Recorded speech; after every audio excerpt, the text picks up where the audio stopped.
My mother, like a lot of working class mothers, didn't have a washing machine in the 50s. She used to have a washing stick, and that was for the whites. She would put all the whites into a bucket of boiling hot water where there was already bleach mixed in, and then push it down with a washing stick. They didn't have washing up gloves in those days, they had to use their own hands. And they had a mangle, so once they was going to, and also a sort of tongs, wooden tongs, which they would pick up the whites from the boiling water and then put it into the mangle and then turn the mangle by hand to wring out the water.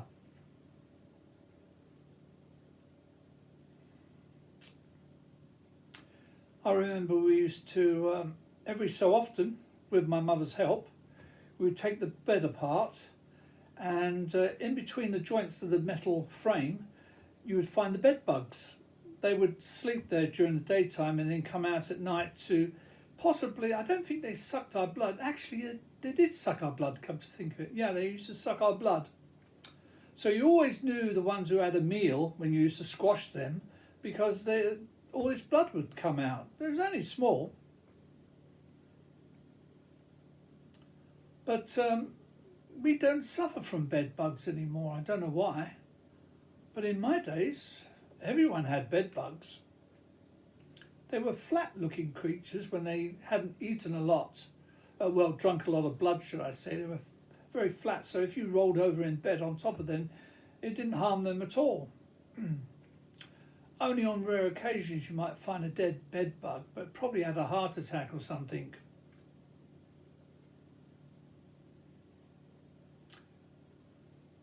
And I remember when I went to buy sweets, they came in huge jars, you know, the big sweet jars like that. And then you would say, could I have 2 ounces, please? That was the smallest you could buy, 2 ounces of those or whatever it was. And if you had some money on you, you'd ask for a quarter. And if you had big money, you could ask for a half a pound or a pound. Oh, they were the days, and all the sweets were much bigger then.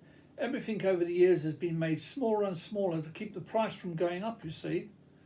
But sometimes I've nearly been killed with a gobstopper, which was virtually as big as my mouth. So I'd be sucking this gobstopper. Anyway, it's stuck in my throat, and I would have to get one of my mates to give me a slap on the back because I couldn't say anything. I've got it stuck there. I'm very close to dying. I'm not joking. Death is just a short way away. And I've had to tell my friend and just sort of show him the movement and point my back to him, and he would slap me very hard on the back, and a gobstopper would dislodge from my throat, thank goodness. That's happened quite a few times in my life.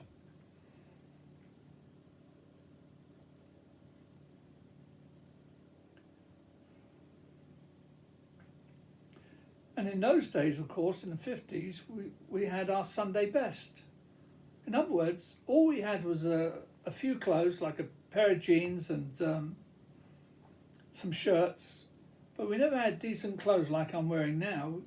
We only had one set of a suit, let's say, one suit, and that was to wear on Sunday. If you went to church, well, it would be church, but yeah, Sunday best. And in those days, of course, if you had a decent parlour, which we didn't really. We didn't have a decent parlour. Front room, or sitting room, as you would call it today.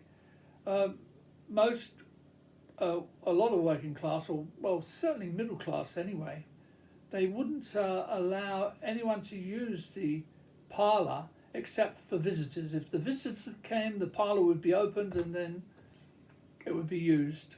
But apart from that, they just use the kitchen and things. Odd, really.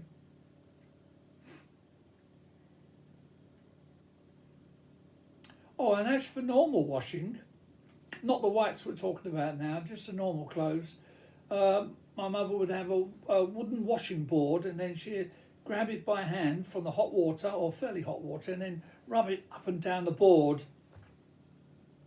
with lots of soap. And that's how it was done. I mean, a mother's work was a lot of work we're talking about.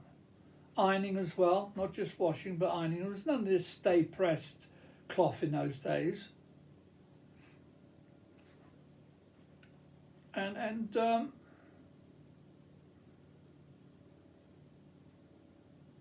housing was cheap, but food was expensive. These days, of course, food's cheap and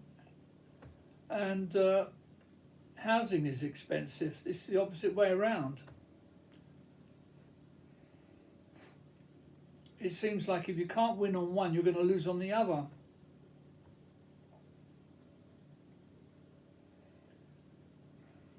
Furniture was expensive, so everyone was on HP, high purchase, paying off every week for the furniture. But at the same time, you could furnish your whole house.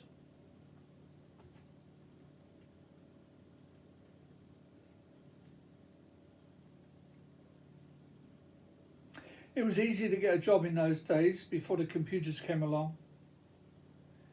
All you had to do was turn up at various places and say, is there any work? And if there was, they'd start you and say, I'll start you tomorrow, or I'll start you today if you want. That's how easy it was. Not today, though. They want a written report on your life history, basically, before you get a job. No, and then they do it through the computers.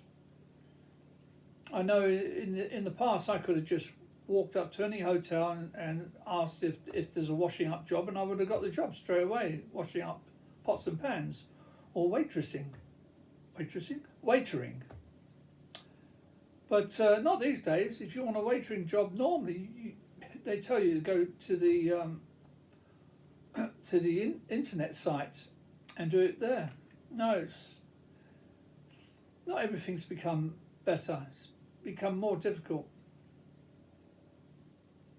It's okay for those people who've got lots of qualifications and things, then they can easily get a job through the internet site. But quite often, people like me, we get our jobs face to face, and the person can make a judgment call on just talking to me.